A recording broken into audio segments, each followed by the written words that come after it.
తృతీయ అధ్యాయంలో ఉన్నటువంటి నవమబ్రాహ్మణ సాకల్య బ్రాహ్మణం, అందులో 28వ మంత్రం భాష్యం కొంచెం ఉండిపోయింది.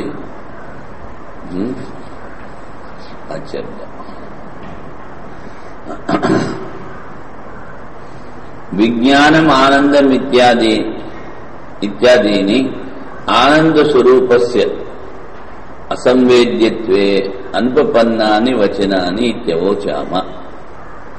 అంటే ఈ పదాలు ఉపయోగించారే, ఇవి అది ఆనంద స్వరూపం కాకపోయినట్లయితే ఈ పదాలు యుక్తి సంగతములు కావు. నను వచనేనపి అగ్నే శైత్యం ఉదకస్య చౌష్టం చక్రీతే ఏవ. పూర్వపక్ష అంటున్నాడు ఏమిటి?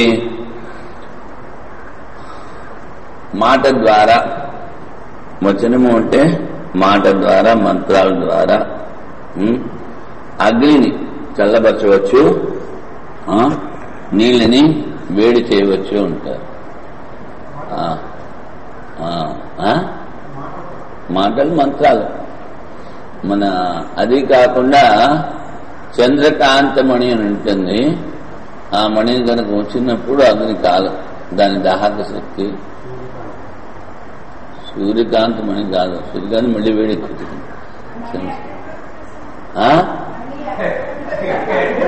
సచ్చిదానంద స్వామి దగ్గర దొరుకుతుంది, గణపతి సచ్చిదానంద స్వామి దగ్గర. ఆయన అదేమో మరి.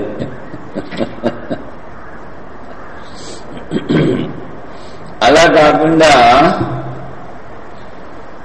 ఆ దాహశక్తిని ప్రతిబంధం చేస్తారు. ఇక్కడ మాటలతో కూడా చేయొచ్చు అంటున్నాడు. న ఔష్టంచ న క్రియతే ఏవ జ్ఞాపకత్వాద్ వచనానా. అంటే మాటలతో చెప్పి అగ్నిని చల్లబరచలేము, నీళ్ళని వేడి చేయలేము అంటాం. న క్రియతే ఏవ జ్ఞాపకత్వాద్ వచనస్య. ఈ వచనము అంటే ఈ మాట దాని స్వభావాన్ని చెప్తుంది అంతే. అదేవిధంగా శాస్త్రం కూడా జ్ఞాపకం, దీని స్వభావం ఇది, దీని స్వరూపం ఇది అని చెప్తుంది. నచ్చ దేశాంతరే అగ్ని శీత ఇది శక్తిదే జ్ఞాపయితం. ఇక్కడ వేడిగా ఉంది, ఇంకో దేశానికి వెళ్తే అక్కడ ఠండా చల్లగా ఉంటుందని చెప్పడానికి వీల్లేదు. దాని స్వభావం మారదు కనుక.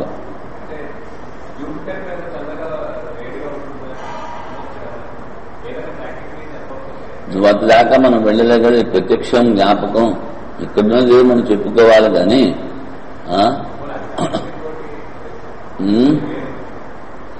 దాని స్వభావాన్ని చెప్తున్నారు.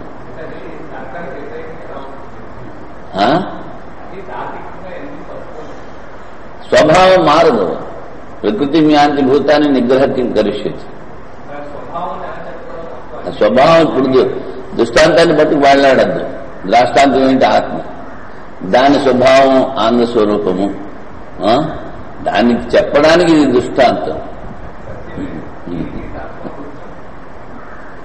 దీనికి స్వభావం మారదు. అందుకని ఇక్కడ మనం చూస్తున్నాం కదా, మన అందుబాటులో ఉన్నప్పుడు అంతసేపు. అందుకనే చెప్పాను, చంద్రకాంతి వాడు పెడితే మరి అగ్ని కాదు, అది చెప్పలేదు.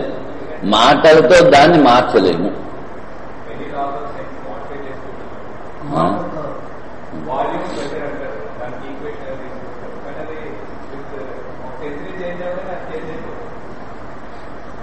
అది కాదు, వాళ్ళు అక్కడ ఏదో చెయ్యాలి. ఇక్కడ ఊరి నోటితో చెప్తే ఏం మారదు.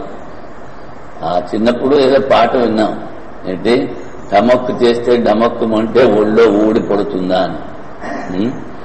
ఏదైనా ఊరికే అలా చెప్తే మాటలతో ఏమీ అవ్వదు. అదేవిధంగా ఇక్కడ మాటలతో దాని స్వభావం మారదు. తరువాత విజ్ఞానము అన్నది బుద్ధి స్థలంలో పనిచేసేది, కానీ ఆ పారమార్థ తత్వాన్ని పట్టుకోలేదు. అందుకని దాని గురించి ఇక్కడ మనం చెప్పుకోవాలి.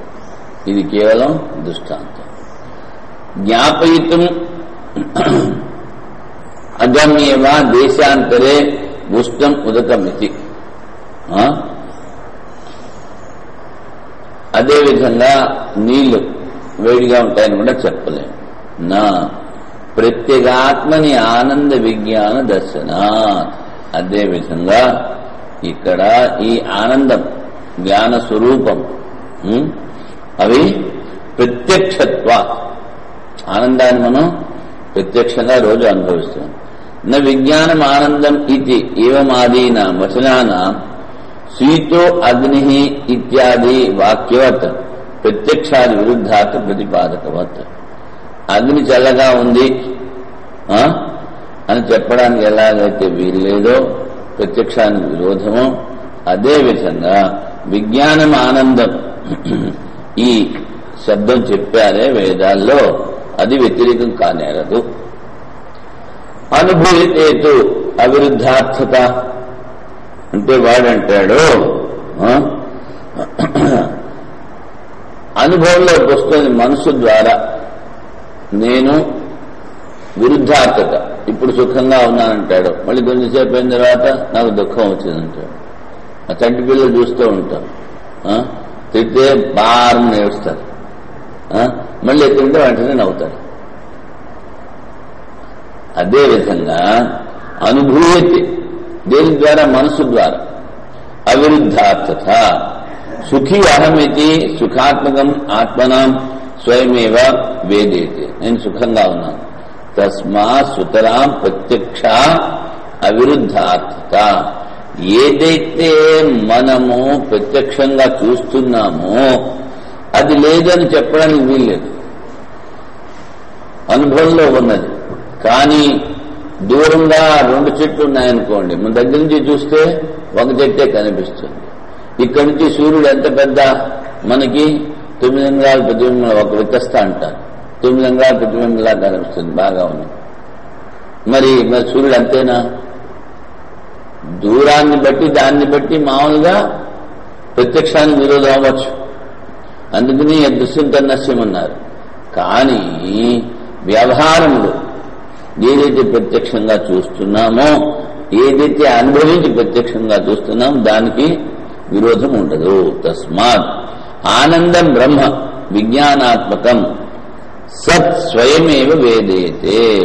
ఈ ఆత్మ లేక ఈ బ్రహ్మము అది జ్ఞాన స్వరూపము, ఆనంద స్వరూపము, అది స్వయంగానే మనకి తెలియబరుస్తూ ఉంటుంది.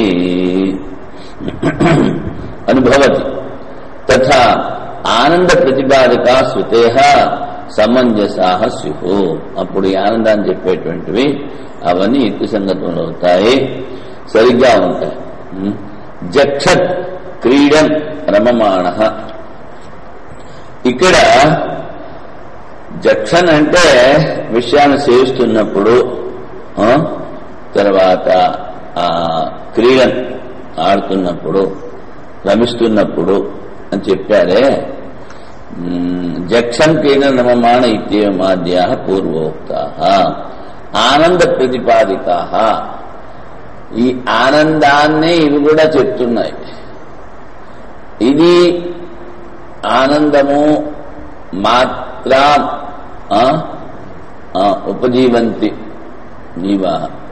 ఆ బ్రహ్మ ఆనందంలోని చాలా తక్కువ అంశం వీళ్ళు అనుభవిస్తూ ఉంటారు. అందుకని ఈ ఆనందాన్ని చెప్పేటువంటి జక్షన్ క్రీడన్ రమమాణః. ఆ సగుణ బ్రహ్మోపాసకుడు ఎవరితో కావాలంటే వాళ్ళతో ఉండవచ్చు, ఎవరిని కావాలంటే వాళ్ళని చూడొచ్చు, ఆడుకోవచ్చు, ఇలాంటివన్నీ కూడా చెప్పారు. అందుకని ఇది ఏమిటి? ఆనందాన్ని చెప్తోంది. నా కార్యకారణ అభావే అనుపపత్తే విజ్ఞానస్య. కానీ శరీరం కనుక లేదనుకోండి, శరీరం ఉంది, అందులో సూక్ష్మ శరీరం లేదు, అప్పుడు ఈ స్థూల సూక్ష్మ శరీరాలు కలిసి ఎక్కడైతే ఉన్నాయో అక్కడే మనం అనుభవిస్తాం. కార్యకరణ అభావే అనుభవత్తే విజ్ఞానస్య. ఆనందం కానీ ఈ అనుభవం కానీ దొరకదు. శరీర వియోగేహి మోక్ష ఆత్యంతిక. శరీరం లేనప్పుడే అది విదేహముక్తి, అత్యంతికము. అంటే శరీరాభావే చ కరణానుపత్తి ఆశ్రయాభావ. శరీరం లేకపోతే ఇంద్రియాలు కూడా ఉండవు. తతస్య విజ్ఞాన అనుపత్తి అకార్యకారణత్వాత్ అంటే తతస్య విజ్ఞాన అనుపపత్తి, ఈ ఆనందము కానీ ఈ జ్ఞానం కానీ యుక్తిసంగతము కాదు అని చెప్తున్నామే. అకార్యకారణత్వాత్ అంటే అక్కడ ఆ మోక్షావస్థలో శరీరం లేదు, ఇంద్రియాలు కూడా లేవు కనుక అవి లేకపోతే ఆనందాన్ని అనుభవించలేవు. అందుకనే భోగాయతనం శరీరం అంటారు. దేహాది అభావేతి విజ్ఞాన ఉత్పన్నో సర్వేషాం కార్యకరణ ఉపాదాన ఆనర్థస్య ప్రసంగ. శరీరం లేకుండా వాడు జ్ఞానాన్ని అనుభవిస్తున్నాడు, లేకపోతే ఆనందాన్ని అనుభవిస్తున్నాడు అని చెప్తే ఇంతమందికి శరీరాలు ఉన్నాయి, ఇవన్నీ వ్యర్థం అవుతాయి. యోగులు ఆ సూక్ష్మ శరీరం ద్వారా అనేక శరీరాలను చేసుకుని వాళ్ళు అనేక రకాలైనవి అనుభవిస్తూ ఉంటారు. ఏకత్వ విరోధాచ మళ్ళీ అంటాడు ఏకత్వ విరోధాచ. ఈ ఏకత్వానికి కూడా విరోధం ఏమిటి? శరీరము లేకుండా అనుభవిస్తున్నాము అంటే శాస్త్రంలో చెప్పిన ఏకత్వానికి విరోధం అవుతుంది.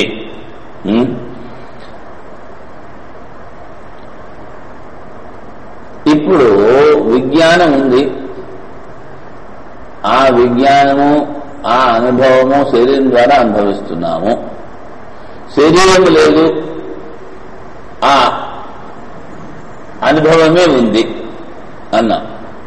అనుభవం ఉంది, శరీరము లేదు అన్నప్పుడు ఏకత్వానికి విరోధం ఎలాగవుతుంది అంటే వేదాల్లో ఒక ఆత్మే ఉందని చెప్పారు, నువ్వు మళ్ళీ ఏమిటి చెప్తున్నావు? శరీరానికి అతిరిక్తమైన విజ్ఞానం ఉంది అంటున్నావు. అప్పుడు ద్వైతం వస్తుంది. ఏకత్వ విరోధాచ. పరం చేద్ బ్రహ్మ ఆనందాత్మకం ఆత్మానం నిత్య విజ్ఞానత్వా నిత్యమే విజానీయా.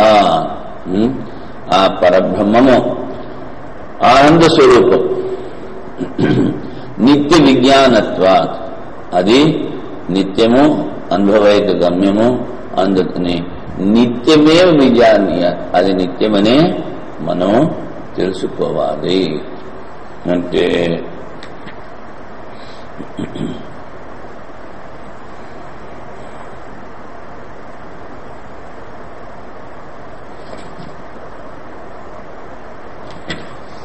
తన్న సంసారపి సంసార వినిర్ముక్త స్వాభావ్యం ప్రతిపద్యతే. సంసారంలో ఇప్పుడు పరంచే బ్రహ్మ ఆనందాత్మకం ఆత్మానం నిత్య విజ్ఞానత్వ నిత్యమేవ విజానీయాత్. ఆత్మ ఆనంద స్వరూపం ఉన్నాం, అది అనుభవైక గమ్యము. అంటే ప్రతివాడు ఎప్పుడు ఎల్లప్పుడూ దాన్ని అనుభవిస్తూ ఉండాలి కదా అంటే అది కాదు నాయన. సంసారపి సంసార వినిర్ముక్త స్వాభావ్యం ప్రతిపద్యతే. ముందు సంసారిగా ఉన్నప్పుడు ఆ వ్యాపకమైనటువంటి ఆనందాన్ని అనుభవించాడు, సీమితమైనటువంటి ఆనందాన్ని అనుభవిస్తూ ఉంటాడు. కానీ ఆ సంసారం నుంచి ముక్తుడైన తర్వాత తనలో ఉన్నటువంటి స్వభావ ఆనందాన్ని అనుభవిస్తూ ఉంటాడు. జలాశయే ఇవ ఉదకాంజలి ప్రేక్షిత్తో నా పృథక్త్వేన వ్యవస్థిస్తే. నదులకు వెళ్లి తర్పణాలు ఇస్తూ ఉంటారు.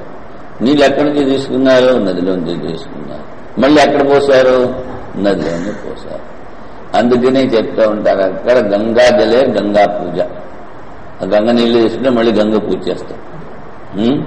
అదేవిధంగా ప్రత్యక్షతే ఆనందాత్మక బ్రహ్మ విజ్ఞానాయ నా పృథక్త్వేన వ్యవతిష్టతే. ఈ ఆనందము అన్నది వేరు కాదు.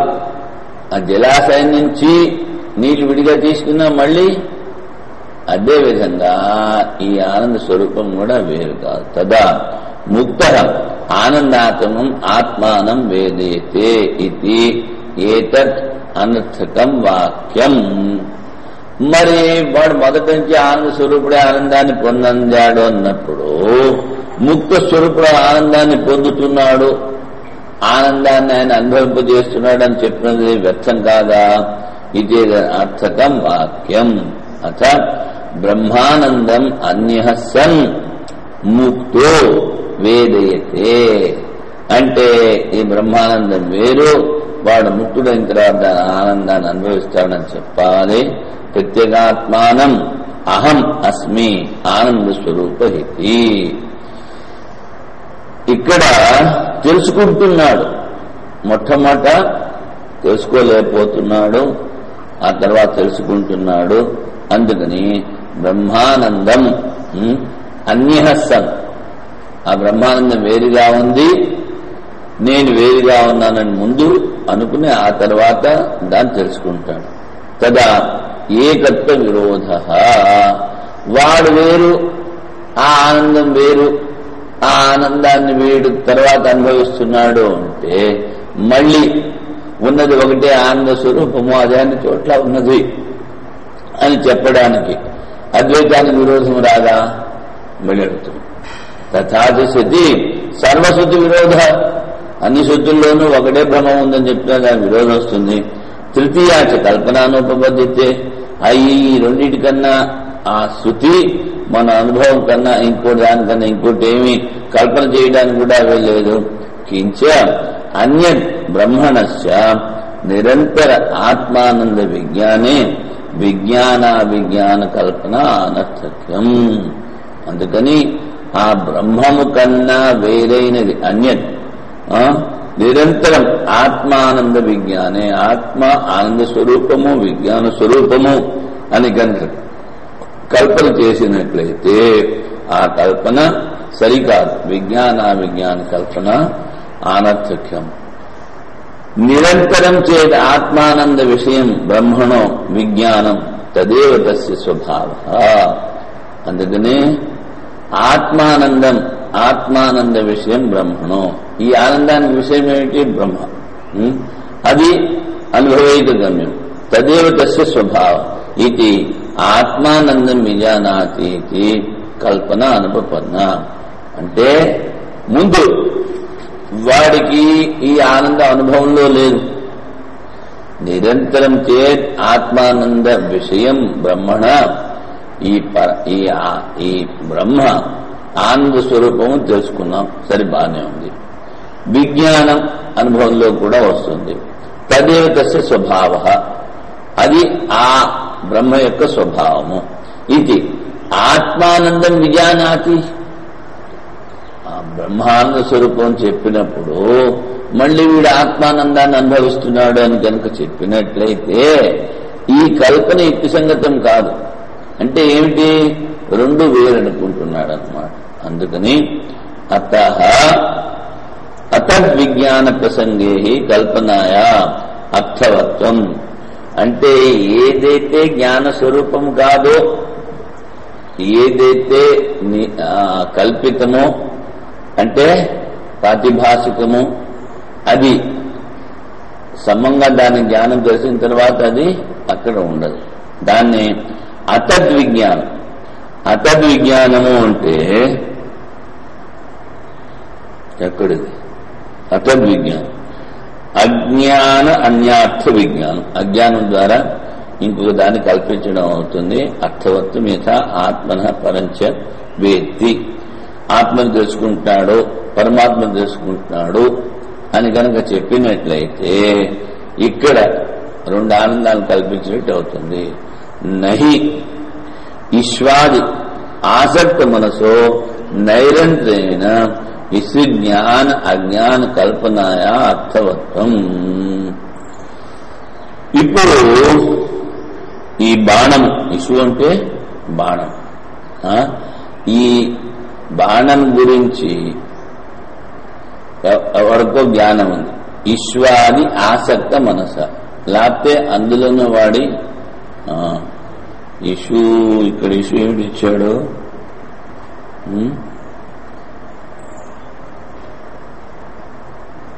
విజ్ఞానస్య విశ్వ శబ్దానికి ఇచ్చాడు ఆ బాణం. ఆ బాణంలో ఆసక్తమైనటువంటి మనసు కలవాడు నైవేద్యేన ఇసు జ్ఞానాజ్ఞాన కల్పనాయ అర్థవత్వం.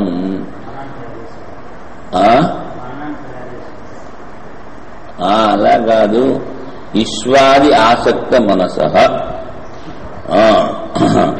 ఆ బాణంలోనే వాడి మనస్సు ఆసక్తమై ఉంది. వాడికి ఆ బాణ జ్ఞానం ఉంది లేదు అని కల్పన చేయలేదు. ఎందుకంటే వాడి మనసు అందులో ఆసక్తమైంది.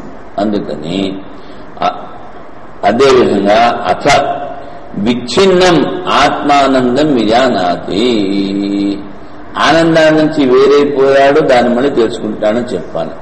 విజ్ఞానస్య ఆత్మవిజ్ఞాన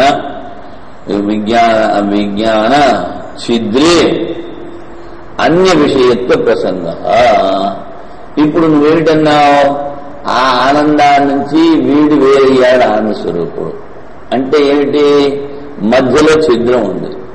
ఆ ఛిద్రం ఉన్నప్పుడు మనది వేరే చెప్పాలి కదా. ఈ ఆనందం కన్నా అది ఈ రెండు ఆనందాలు, అది బ్రహ్మానందము, ఇది ఆత్మానందం, మధ్యలో ఏదో ఉంది అని చెప్పిన అది మూడో పదార్థం అవ్వాలి. ఆత్మనస్య విక్రియావర్తం తస్య అనిత్యత్వ ప్రసంగ. అలా కనుక చెప్పినట్లయితే ఈ ఆత్మ మారుతున్నటువంటిదని చెప్పాలి. ఇది తన స్వరూపం తన స్వభావం ఎప్పుడు మారదు. తరువాత ఏదైతే మారుతుందో అది నశిస్తుంది. అందుకని అనిత్యం చెప్పాల్సి వస్తుంది ఆయన. తస్మాత్ విజ్ఞానం ఆనందమితి స్వరూప అన్వాఖ్యాన పరా ఏవ. అందుకని ఈ విజ్ఞానము ఈ ఆనందము అని చెప్పినది మన స్వరూపము యొక్క ఆనందమే అని చెప్తున్నారు, వేరు కాదు. వాడు ఏమీ పొందట్లేదు.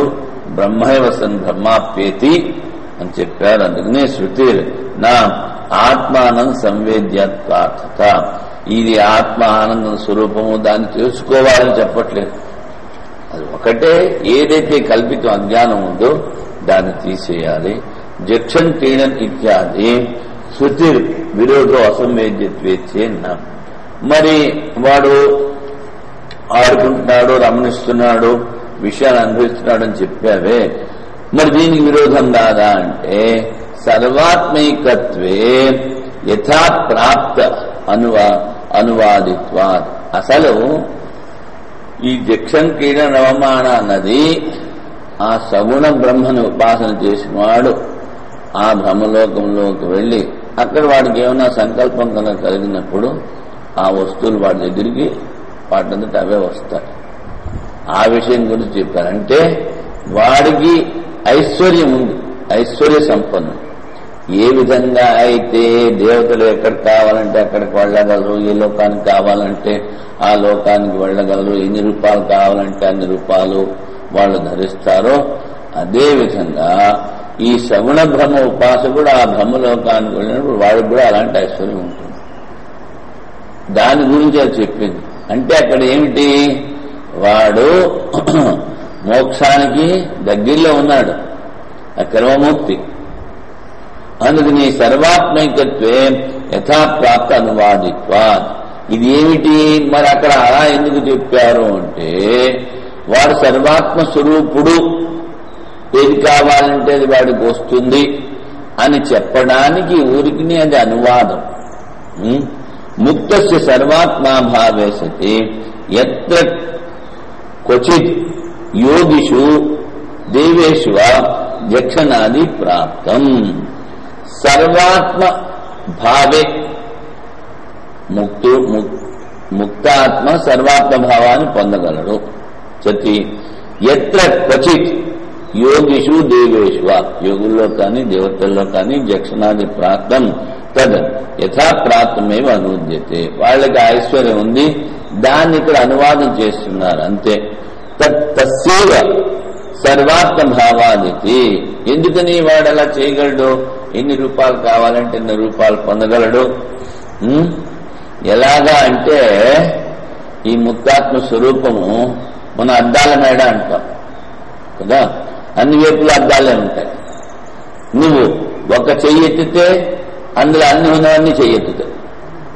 అలాగున్నది ఒకటే ఆత్మ వాడిది. కానీ ఇవి ఒక చెయ్యెత్తగానే మరి అన్ని ఎందుకు చెయ్యెత్తాయి అంటే అలాగా అన్ని రూపంలోనూ వాడి స్వరూపమే ఉంటుంది. శాసనం చేసేవాడు ఒకడు, వాడు అన్ని శరీరాలతోనూ అనుభవించకండి, వాళ్ళకి ఐశ్వర్యం ఉంటుంది ఆ దేవతలకి, యోగులకి, ముక్తాత్మలకి. దాన్ని ఇక్కడ అనువాదం చేసి చెప్తారు జక్షం క్రీడనమమాన. అంతేకాని అవి ఆత్మలోనే బ్రహ్మానందం లేదు అని కాదు, ఆ బ్రహ్మానందం వేరు, ఈ ఆత్మానందం వేరని అనుకోవద్దు నాయన. తత్సేవ యథా ప్రాప్త అనువాదితే దుఃఖిత్వమపి చేత్.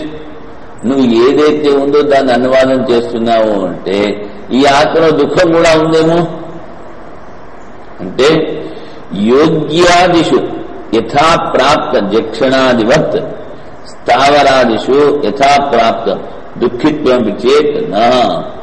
ఇంకొకటి ఏమిటంటే ఆ దేవతలకు కానీ మిగిలిన వాళ్ళకు కానీ మనం చేస్తున్న పుణ్యం పోతుంది కానీ పాపం పోదు. రైక్యుడు అని చెప్పుకున్నాం మనం అక్కడ చాందోగ్యోపనిషత్తులో. వాడికి ఏమిటి, వాడు ప్రాణోపాసన. ఆ ప్రాణోపాసన మూలాన ఆ చుట్టుపక్కల ఉన్న వాళ్ళందరి పుణ్యం అంతా కూడా వాడికి చేరుతూ ఉంటుంది. మరి పుణ్యంతో వాడు పాపం కూడా చేరుతుందంటే పాపం చేస్తారు. అదే విధంగా ఇది ఏమిటి, ఆ జ్ఞానికి పుణ్యంతో కానీ పాపంతో కానీ సంబంధం ఉండదు. నామ రూప కృత కార్యకరణ ఉపాధి సంపర్క జనిత భ్రాంతి అధ్యారోపితత్వా సుఖిత్వ దుఃఖిత్వాది విశేషస్య. అంటే వాడికి ఉపాధి ద్వారా వచ్చినవి నాయన ఈ సుఖం కానీ దుఃఖం కానీ అని చెప్పి పరిహృతమేత సర్వం, వాడికి దుఃఖం కూడా వస్తుంది అని చెప్పావే అది సరికాదు. విరుద్ధ శృతినాంచ విషయం అవోచామ. శృతులు విరోధంగా ఉన్నాయి అని చెప్పారు, ఆ విరోధాన్ని మేము పరిహరించాము. తస్మాదేశోస్య పరమ ఆనంద. ఇదే స్వరూపానుభవం, మన స్వరూపమే ఆనంద స్వరూపము. ఇటివత్ సర్వాణి ఆనందవాక్యాన్ని ద్రష్టవ్యాని. తరువాత ఇంకొకటి ముందు చెప్పాను, ఈ ఉపనిషత్తుల్లో మొదటి నుంచి చివరి వరకు ఏకవాక్యత్వం ఉండాలి, ఉపక్రమ ఉపసంహారాల ద్వారా. మధ్యలో మరి సృష్టి చెప్పారు, ఇంకోటి చెప్పారు, ఇవి ఇంకోటి చెప్పారంటే అది అర్థవాదం అవ్వచ్చు, ఫలం అవ్వచ్చు, లేకపోతే యుక్తి అవ్వచ్చు. అంతేకాని ఆ ఏకత్వానికి విరోధంగా ఏది ఉపనిషత్తుల్లో చెప్పరు. ఇప్పుడు చతుర్థాధ్యాయంలో ప్రథమ బ్రాహ్మణం అంటే 3వ అధ్యాయం అయిపోయింది. ఇంకా 4వ అధ్యాయంలో